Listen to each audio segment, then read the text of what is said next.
Hello and welcome. आज हम अपने पॉडकास्ट में जिसका नाम है गोल्डन पीपल आपको वेलकम करते हैं। आज हमारे साथ जो गेस्ट हैं वो एक ग्रेजुएट आर्किटेक्ट हैं और उनका नाम है सुनील सादिक गिल साहब। उन्होंने बीआर्च किया है फ्रॉम यूईटी लाहौर से। मेंबर है वो पीकेट पी के, एसोसिएट मेंबर है वो आईएपी के। इसके अलावा गिल्स क्रिएटिव के नाम से उनका ऑफिस है, वहां पे वो architecture, interior and project management की खिदमत सर अंजाम देते हैं। उनसे कंटिन्यू करेंगे तो हम उनको वेलकम करते हैं। Sir good evening and welcome. जी थैंक यू, आपका आपने जो है वो अपने शो में बुलाया। Thank you. तो सर बात करते हैं हम आपकी फील्ड के मुतालिक। बताएं थोड़ा सा आर्किटेक्चर होता क्या है, बेसिकली इसमें क्या काम होता है? आर्किटेक्चर बेसिकली इसमें एक है, हम हर तरह का डिजाइन, बेसिकली डिजाइन से रिलेटेड ये है फील्ड है, जिसमें आप कह लें कि कोई भी चीज, जी सर, आपका घर है, आपका ऑफिस है, कोई भी स्पेस है, कोई घर की छोटी सी स्पेस है, आपका ऑफिस है, तो वो हम बेसिकली डिजाइन करते हैं क्लाइंट की रिक्वायरमेंट्स के मुताबिक। ओके, मतलब इसको ऐसे समझा जाए कि आपके पास क्लाइंट आया है, बिल्कुल एक पूरा स्पेस है और वो बता रहे हैं कि मुझे यहाँ किचन चाहिए, यहाँ बेड चाहिए, यहाँ बाथ चाहिए, यहाँ ये चाहिए, तो आप उसको एक ड्राइंग की शेप में।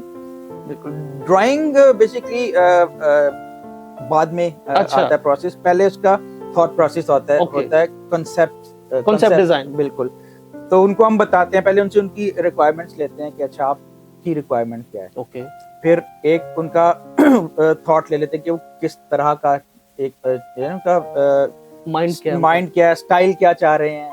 बाजू का तो हमें वैसा घर देखा था तो उस तरह का घर चाहिए। ओके, तो इस पे बेस करते हुए फिर एक कॉन्सेप्ट उनको हम बताते हैं, तो उसमें फिर वो अमेंडमेंट्स वगैरह करके, बिल्कुल, फिर उसके बाद वो डिजाइन फाइनल होता है। फिर हम फर्दर उसकी जो है दूसरे चीजों की तरफ जाते हैं, जैसे स्ट्रक्चर आ जाता है, फिर उसकी प्लम्बिंग, इलेक्ट्रिकल, उसके बाद वो फिर एग्जीक्यूशन पे उसको लेके जाते हैं। ओके, तो स्ट्रक्चर की आपने बात थोड़ी सी छिड़ी, तो इस पे बात करते हैं। स्ट्रक्चर अलग होता है, स्ट्रक्चर बिल्कुल, स्ट्रक्चर हम क्योंकि आर्किटेक्ट बेसिकली समझ लें जैसे एक मूवी के अंदर एक डायरेक्टर का रोल है। ओके, आर्किटेक्ट का रोल वही है बेसिकली। एक बिल्डिंग कंस्ट्रक्शन के अंदर एक आर्किटेक्ट एक की पर्सन होता है, जिसने पूरा डिजाइन किया होता है, जी जी, कॉन्सेप्ट उसका किया होता है, कंसीव किया होता है प्रोजेक्ट को, और फिर बाकी टीम को वो साथ लेके चलता है। ओके, और जैसे इलेक्ट्रिकल इंजीनियर है, आपका स्ट्रक्चरल इंजीनियर है, फिर एमईपी वाले हैं, मतलब प्लम्बिंग वाले जी हैं, जी, फिर वो आपके ड्राइंग, आपके डिजाइन के मुताबिक अपने अपने इनपुट्स देते हैं। ओके, मतलब मेन कॉन्सेप्ट आपका ही है, उसमें फिर डिफरेंट सर्विसेज जो है वो अपने हिसाब से फिर चलती रहती हैं, फिर आपसे कोऑर्डिनेशन होता है। ये अक्सर हम बेसिकली हम भी इसी थोड़ी सी फील्ड से रिलेटेड है, फिर होता है कि आर्किटेक्ट को फोन करो, यार हमें शाफ्ट यहाँ पे दे दो, हमें कॉलम यहाँ पे दे दो, तो इस तरह से होता है। लेकिन बेसिक जो कॉन्सेप्ट होता है वो आर्किटेक्ट होता है। ये बताएं, मुश्किल फील्ड है ये? देखिए, मुश्किल कोई भी फील्ड उस वक्त होती है जब उसको मुश्किल समझा जाता है। ओके, ठीक है, तो अगर आपका इंटरेस्ट नहीं है किसी चीज के अंदर और आप बस जबरदस्ती वो काम कर रहे हैं, फिर तो मुश्किल है। ठीक है। अगर मैं अपनी बात करूं तो आई वाज इन क्लास 3, जब टीचर्स पूछते हैं ना कि बड़े होके क्या बनेंगे, जी जी, तो मैं उस वक्त उनको कहता था मैं आर्किटेक्ट बनूंगा। इंस्पिरेशन कहाँ से आई? मुझे इंस्पिरेशन बेसिकली अपने मामू से आई। मेरे मामू ड्राफ्ट्समैन थे, अभी भी हैं, अब तो खैर रिटायर्ड हो गए। ओके, तो उस वक्त जब हम छोटे थे तो वो ड्राफ्ट्समैन थे, लेकिन वो एफडीए में काम करते थे, और अपना साथ में ऑफिस भी रन करते थे प्राइवेट। ग्रेट। तो उनके ऑफिस में आना जाना आता था, तो उनके ऑफिस में मैं ड्राइंग्स देखता था बनती हुई, मॉडल्स देखता था बनते हुए, तो मुझे उनसे एक बड़ी इंस्पिरेशन थी। फिर एक मेरे मामू थे, वो कारपेंटर थे। ओके, तो वो जब अपनी चीजें बना रहे होते थे तो उनके जो ब्लॉक्स कटे हुए होते थे वो नीचे बिखरे हुए थे, तो मैं वो इकट्ठे करता था और उनसे कुछ ना कुछ बनाता रहता था। क्या बात है, मतलब इंटीरियर्स का वहां से आया? बिल्कुल, तो ये बेसिकली इंस्पिरेशन थी मेरी। तो इसलिए जब टीचर पूछती थी कि आपने क्या बनना है बड़े होके, तो मैं फौरन उनको कहता मैं आर्किटेक्ट बनना है। मामू वैसे काम के मिल जाए ना तो बड़ी वैसे अच्छी लाइफ हो जाती है।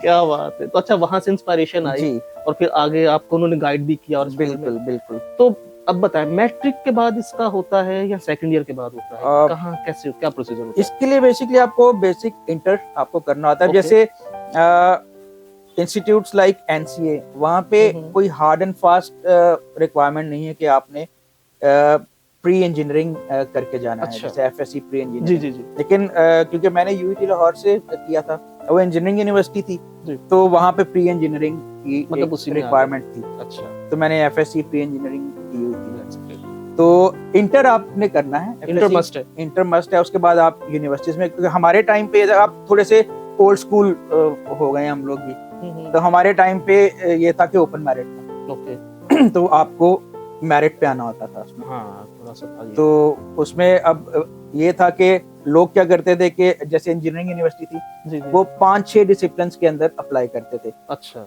स्टार्टिंग फ्रॉम इलेक्ट्रिकल, सबसे ज्यादा मेरिट उसका है, उधर नहीं आया तो फिर मतलब मैकेनिकल, कहीं ना कहीं वो कहीं ना कहीं फिक्स हो फिक्स हो जाएंगे। जाती थी। लेकिन मैंने अप्लाई ही सिर्फ आर्किटेक्चर में किया था, क्योंकि मुझे करना आर्किटेक्चर था सिर्फ। गोल क्लियर था तो ना, विजन क्लियर था वो कि खुदा का शुक्र था कि ओपन मैरिट था, लेकिन मैरिट पे एडमिशन हो गया Admission वहाँ हो पे। और अब क्या है कि अब आपको टेस्ट देने पड़ते हैं वहाँ पे, हाँ, जो थोड़ा एंट्री टेस्ट का सिस्टम मुश्किल हो गया थोड़ा सा अब। जी जी बिल्कुल। तो अब आप इंटर के बाद एंट्री टेस्ट देते हैं, फिर एंट्री टेस्ट क्लियर करते हैं, फिर आपका एडमिशन होता है। ओके। तो अब ये प्रोसीजर तो कितने साल की डिग्री है, मतलब FSC करने के बाद? FSC के बाद ये 5 साल की जो है वो डिग्री है। जो आपकी नॉर्मल इंजीनियरिंग है वो 4 साल की होती है। आर्किटेक्चर 5 साल का है। 1 साल ज्यादा है। 1 साल ज्यादा है। ओके। तो ये है कि आपको 5 साल लगाने पड़ते हैं यूनिवर्सिटी में। अच्छा, तो इसमें एक चीज और बताएं, छोटी सी चीज। वैसे आप आर्किटेक्चर करते हैं, interior is the totally different subject, मतलब इंटीरियर अलग है। अलग हमारा जब हमने पढ़ा था तो इंटीरियर हमारा एक सब्जेक्ट होता जरूर था, लेकिन अब इंटीरियर फील्ड ही अलग है, इसमें स्पेशलाइजेशन भी अलग है। इसमें भी ये कि जो इंटीरियर डिजाइनर्स हैं, जी जी, दे आर नॉट ऑथराइज्ड अच्छा टू डू आर्किटेक्चर। सही है।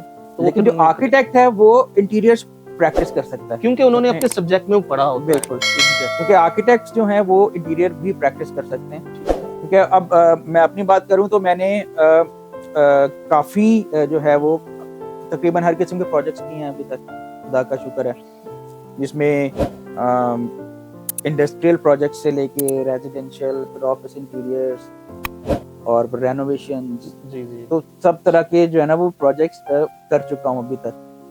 तो उसमें इंटीरियर्स भी बहुत ज्यादा इंटीरियर्स किए हैं अभी तक।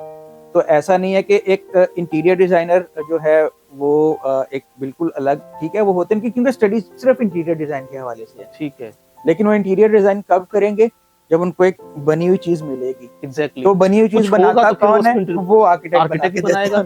एक्चुअली सही, आप बिल्कुल ठीक कह रहे हैं। इसको जरा ऐसे भी अगर देखें ना, अब बहुत सारे मतलब कराची में ऑफिसेज हैं, आप मुझसे बेहतर जानते हैं, उन्होंने क्या किया हुआ है कि वो क्लाइंट को वो सेटिस्फाई करने के लिए वो ये हमारा इंटीरियर डिपार्टमेंट है, काम वहाँ पे 2 आर्किटेक्ट ही बैठे होते हैं, लेकिन शो कर देते हैं इंटीरियर डिजाइन। बिल्कुल। तो उसमें क्या होता है, उनकी फीस एंड कॉस्ट थोड़ी सी रेज हो जाती है।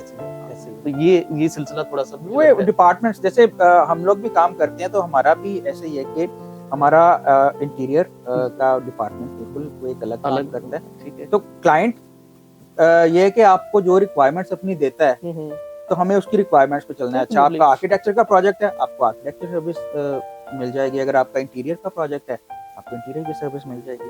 ठीक है। तो सब कितना अरसा हो गया आपको काम करते हुए फील्ड में? मुझे जी 2003 में मैं पास आउट हुआ था। अच्छा। और आज हम बैठे हैं 2025 में, तो ऑलमोस्ट 22 इयर्स। That's great. ये हो गए, खुदा का शुक्र। तो सारे इस टाइम में आपको कितने अपने लोग मिले? अपने एज इन क्रिश्चियंस? यस। देखें, जैसे मैं जिस टाइम पे मैंने यूईटी ज्वाइन की थी तो उस वक्त बहुत रेयर था आर्किटेक्चर, यानी कि प्रॉपर आर्किटेक्ट्स जो हैं हमारी कम्युनिटी में। तो मैंने भी कुछ के ही नाम सुने हुए थे। एक फैसलाबाद में मैंने सुना था नाम, एक फीमेल आर्किटेक्ट थी। ओके। एक का मैंने लाहौर में नाम सुना हुआ था, एक आर्किटेक्ट थे। और एक कराची में मैंने सुने थे आर्किटेक्ट हैं, क्रिश्चियन हैं, जो प्रॉपर आर्किटेक्ट फिंगर टिप्स भी, बस फिंगर टिप्स से।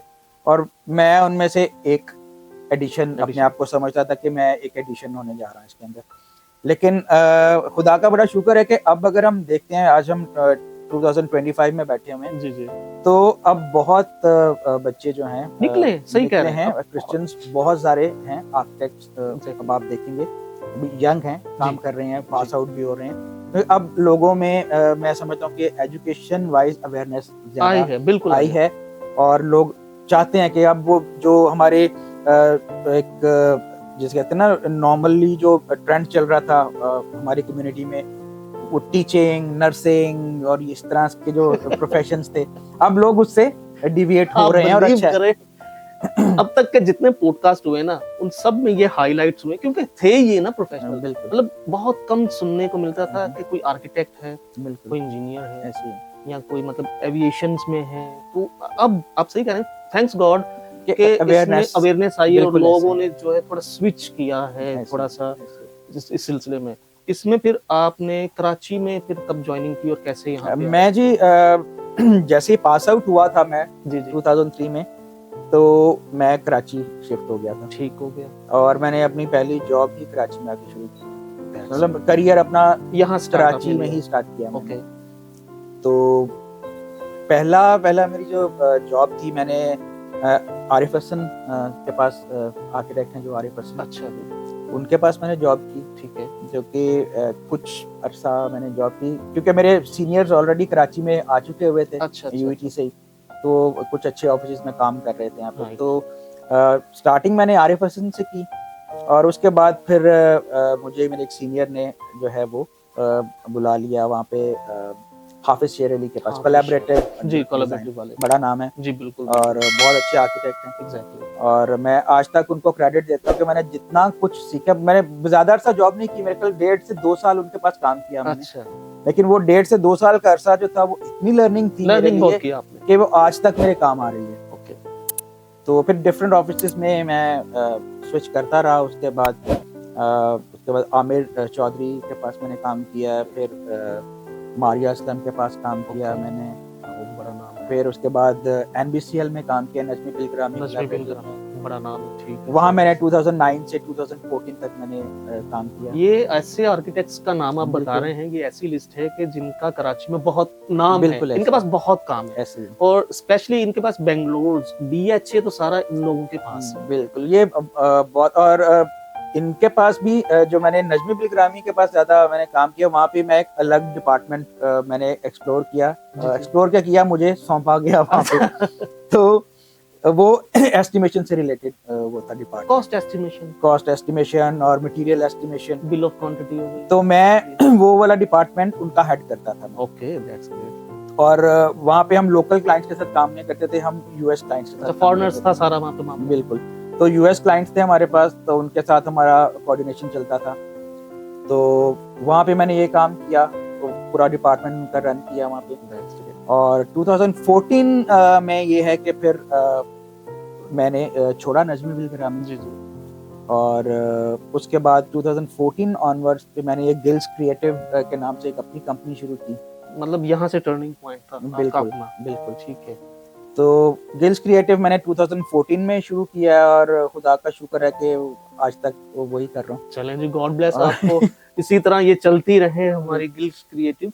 तो इसमें आपके पास क्या प्रोफाइल है, कितने लोग हैं इसमें आपके पास? गिल्स क्रिएटिव हमारी बेसिकली पूरी एक टीम है, जिसमें मैं as a founder and CEO वहाँ पे इसको रन कर रहा हूँ। ओके। इसके अलावा हमारे पास पूरी टीम है, structure, MEP, visualizers, right, bill of quantities, मतलब पूरा एक समझे कि QS सब आपके पास है। पूरी टीम है। मतलब हम बेसिकली क्लाइंट को एक टर्न की सर्विस जो है वो प्रोवाइड कर रहे हैं। ठीक, वन विंडो ऑपरेशन है कि आप हमारे पास आए, ये हमारा प्रोजेक्ट है जी जी, तो हमने सिर्फ उसको डिजाइन नहीं करना, डिजाइन भी करना है, हमने उसको एग्जीक्यूट भी करना है।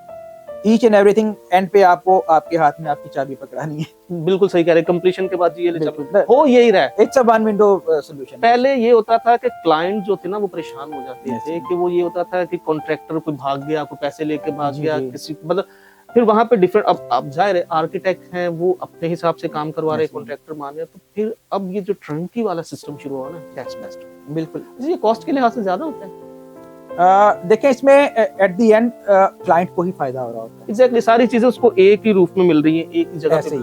तो बजाय इसके कि वो एक जगह से डिजाइन करवा के फिर वो स्ट्रक्चर वाले के पास भाग रहा है, फिर वो प्लम्बिंग वाले के पास भाग रहा है, सबके पास भाग रहा है, फिर एंड पे कॉन्ट्रैक्टर ढूंढ रहा है जी, तो ये उसके लिए एक हैसल है। तो हम बेसिकली उसको एक वन विंडो सॉल्यूशन प्रोवाइड कर रहे हैं, तो at the end of the day उसका जो है ना फायदा है इसमें। सर की दर्द कम है, सर की दर्द भी कम है, दूसरा एक ही जगह से हर काम मिल रहा है, तो आपको at the end of the day कुछ करना नहीं है, सिर्फ आपने एक ऑफिस में जाना है, एक बंदे से कोऑर्डिनेट करना है, बिल्कुल जो सही की कहा। पर्सन है वहाँ का, जी। उसने आगे सारा अरेंजमेंट करना है अपना, और आपका प्रोजेक्ट आपको एग्जीक्यूट करके दे देना है। बिल्कुल सही कहा। Basically architecture is from art, और एग्जैक्टली। आर्किटेक्ट्स जो है वो आर्टिस्ट हैं बेसिकली, हाँ, आर्टिस्ट और आर्टिस्ट कैदों के काम नहीं कर सकते ना, आर्ट की कोई बिल्कुल। कोई है नहीं, लिमिटेशंस नहीं है। तो मेरा शुरू से ये बड़ा ना मुझे वो लगता है अजीब सा कि अच्छा सुबह 6 बजे उठना है, 9 बजे जो है वो क्लॉक इन करना है, अटेंडेंस लगानी है,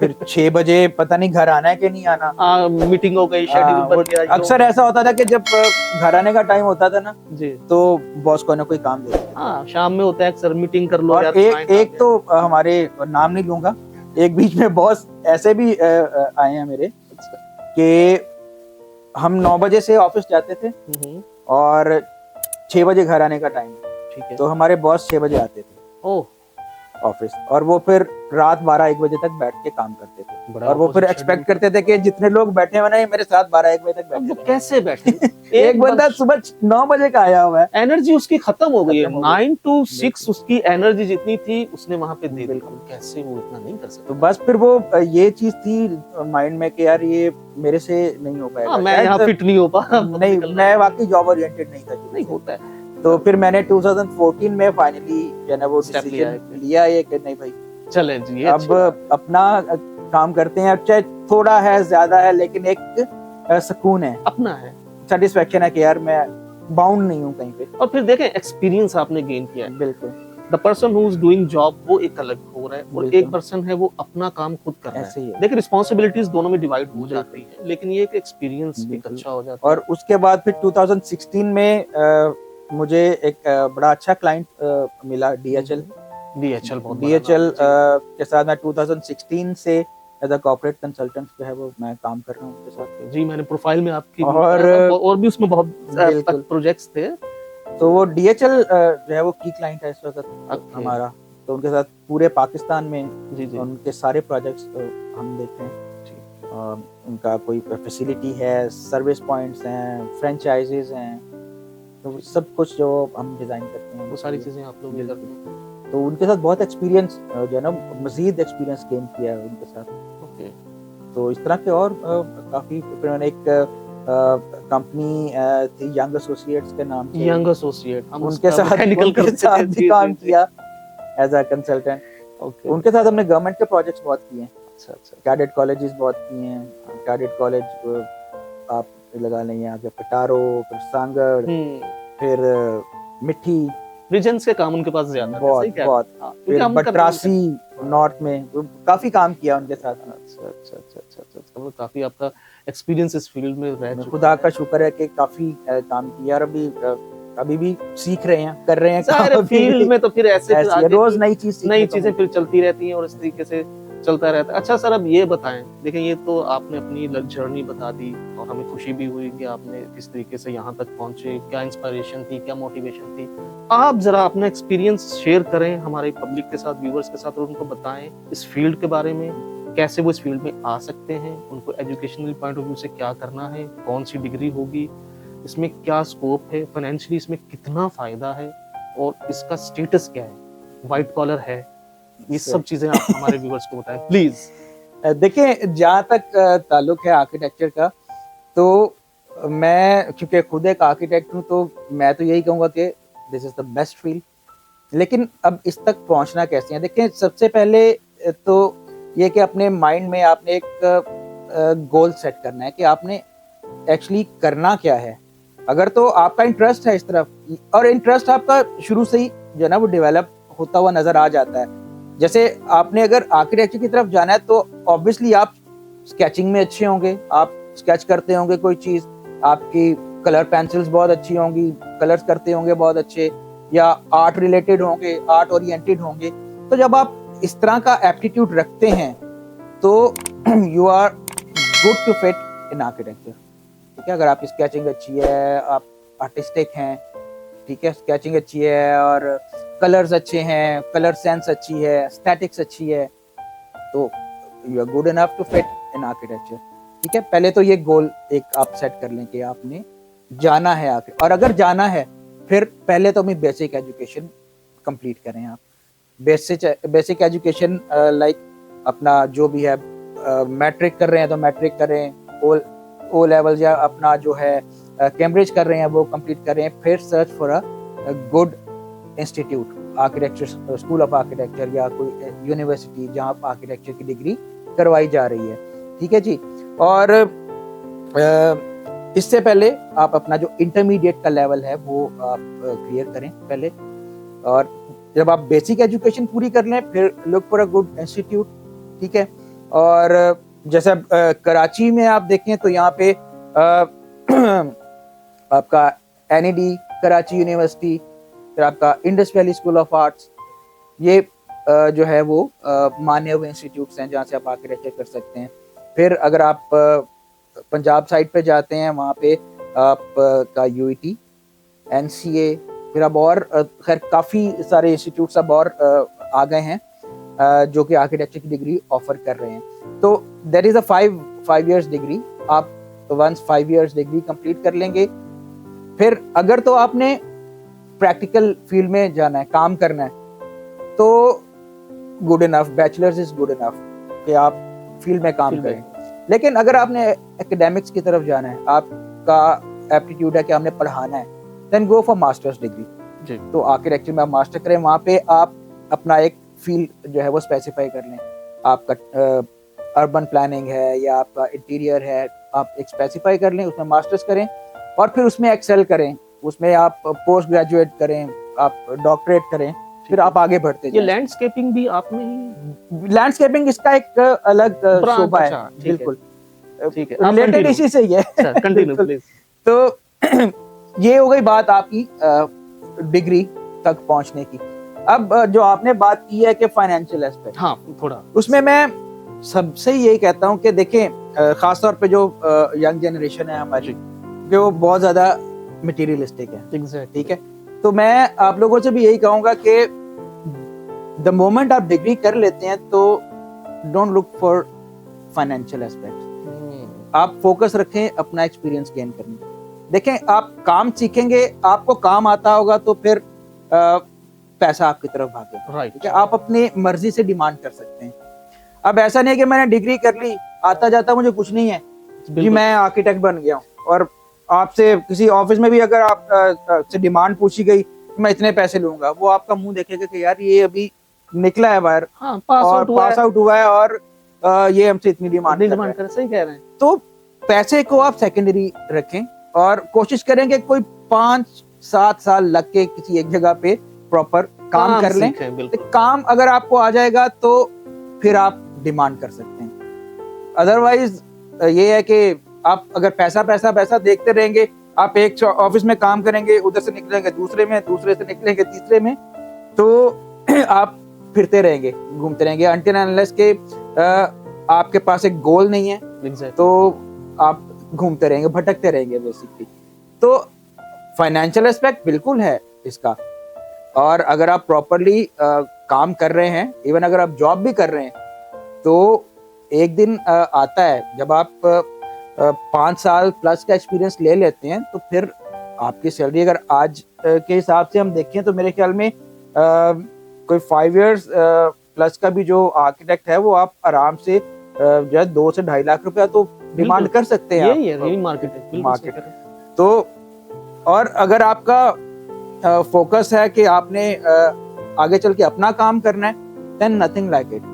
फिर आप फोकस रखें, अच्छा एक्सपीरियंस गेन करें और आहिस्ता आहिस्ता अपने कॉन्टेक्ट्स बढ़ाते रहें और उस पर एक होमवर्क करते रहें। और एक दिन जब आप देखें कि ठीक है, I have gained much experience, कि अब मैं अपना काम कर सकता हूँ, मेरे इतने कॉन्टेक्ट्स हो गए तो मैं स्टार्ट कि मेरे पास काम आ सकता है, तो फिर आप एक रिस्क जरूर लेना चाहिए, और रिस्क बिल्कुल लेना चाहिए, और there will be the time, वो हो सकता है आपके लिए टर्निंग पॉइंट हो। एग्जैक्टली। तो जो फाइनेंशियल एस्पेक्ट है बहुत बहुत समझने के ब्राइट है, पर्सनैलिटी भी इसमें अच्छी ब्राइट हो जाती है बंदे की। व्हाइट कॉलर जॉब है भी है और नहीं भी है, ये भी मैं ये भी बातें करता हूँ। व्हाइट कॉलर जॉब अगर तो आप जॉब कर रहे हैं सिर्फ जी, तो व्हाइट कॉलर जॉब है, ठीक हो गया। अगर आप अपना काम कर रहे हैं तो फिर नहीं है व्हाइट कॉलर जॉब। फिर आप हो सकता है रात 12 बजे तक भी किसी साइट पे खड़े हो। एग्जैक्टली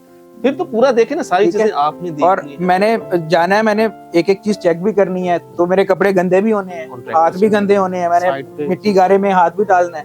बिल्कुल ठीक है, तो मेहनत जो है ना वो आपने करनी है फिर इसके लिए, अगर अपना काम करना है तो। एग्जैक्टली तो ये लेकिन फिर अपने काम में फिर ये है कि फाइनेंशियल उसमें फिर ज्यादा फिर बिल्कुल ऐसे ही है। फिर आप एक ब्रॉडर पर्सपेक्टिव पे काम करते हैं ना Right. उसमें, फिर कि आप फिर एक चीज नहीं, आप ऑफिस तो गए, आपको पता है जी 9 से 6 तक का मेरा टाइम है, जी ये मेरा टास्क है, कंप्लीट किया नहीं किया मैंने 6 बजे घर आ जाना। चले जाना लेकिन अपने काम में फिर ऐसा नहीं, नहीं, वो ऐसा फिर कंटिन्यूस आपके ना दिमाग पे चीज लगी रहती है जब तक आप उसको खत्म नहीं कर खत्म लेते। बिल्कुल सही कह रहे हैं, बल्कि ऐसा भी होता है कई दफा मैं एक हफ्ता बिल्कुल रिलैक्स होता हूँ, मैं कहता हूँ यार अभी काम सुकून है, एग्जीक्यूशन पे है, कोई मसला नहीं है, देख लेंगे। लेकिन कोई दिन ऐसा भी आता है मैं सैटरडे को भी काम कर रहा हूँ, संडेज भी लगा रहा होता हूँ, कई दफा मैं वीकडेज में रिलैक्स कर रहा होता हूँ, कोई मसला नहीं है। बल्कि बहुत सारी एक दिन में 3-3 4-4 जगह पे साइट्स पे यहाँ हाँ से जी, निकले वहाँ ऐसे- वहाँ ऐसे से ही है।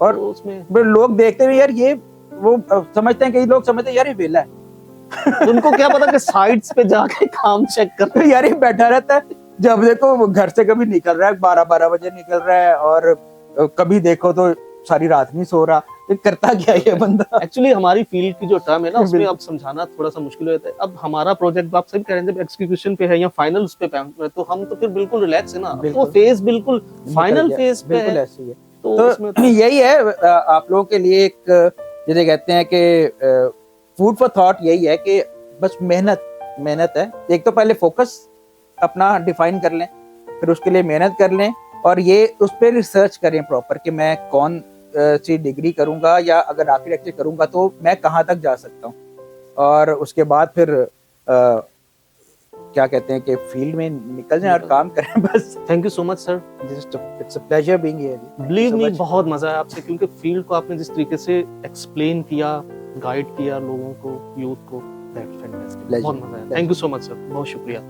थे हमारे गेस्ट सुनील गिल साहब, और इनसे हमने बहुत मजे से, बहुत अच्छे तरीके से इतनी टिपिकल और इतनी डिफिकल्ट फील्ड को सीखा, और उन्होंने बड़े अच्छे तरीके से एक्सप्लेन किया, यूथ को समझाया, हमें भी बहुत मजा आया, और हमने बहुत सारी चीजें उनसे सीखी। टेक्निकली भी उन्होंने बताया, यूनिवर्सिटीज का बताया, और हम उनका अगेन थैंक्स करते हैं।